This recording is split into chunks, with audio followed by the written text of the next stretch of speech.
Hi friends, சுட சுட டேஸ்டியான பசுமாட்டு சீம்பால் எப்படி செய்கிறதுன்னு பார்க்கலாம் வாங்க. அடுப்பு பற்ற வச்சு ஒரு பாத்திரத்தில் ஒரு லிட்ரு சீம்பால் ஊற்றிக்கோங்க. கொஞ்சம் நேரம் கொதிக்கட்டும். 3 ஸ்பூன் சர்க்கரை சேர்த்துக்கோங்க.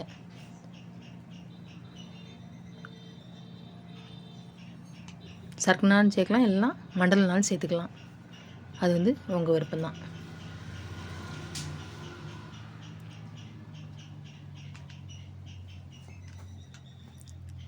நல்லா கிண்டி விட்டுக்கோங்க. அப்படியே கிண்டி விட்டுக்கிட்டே இருக்கணும். ஒரு நிமிஷம் நம்ம கிண்டி விடலாம், அடி பிடிச்சிக்கிடும். கொஞ்ச நேரம் கழித்து இந்த மாதிரி பால் திறஞ்சு அப்படி இருக்கும், அந்த மாதிரி வரும்.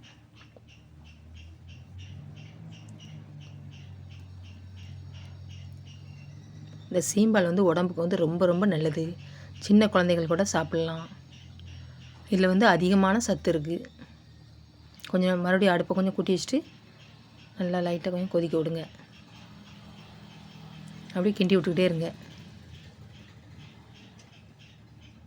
இன்று பிறந்தநாள் திருமணம் காணும் அனைத்து நல்லுள்ளங்களுக்கும் என் மனமார்ந்த வாழ்த்துக்கள்.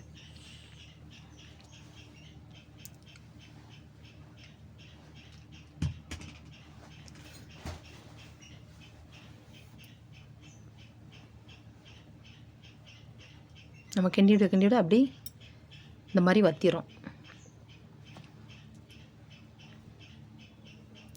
சிலவங்க கட்டியை வச்சு கட்டியை செய்வாங்க.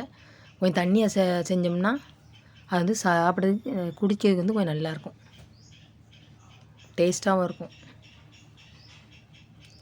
சூப்பரான டேஸ்டியான பசுமாட்டு சீம்பால் ரெடி.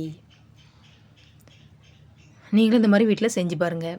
என்னோடய வீடியோ பிடிச்சிருந்தால் லைக் பண்ணுங்கள், ஷேர் பண்ணுங்கள், கமெண்ட் பண்ணுங்கள். வீடியோ ஸ்கிப் பண்ணாமல் பாருங்கள். தேங்க்யூ, பாய்.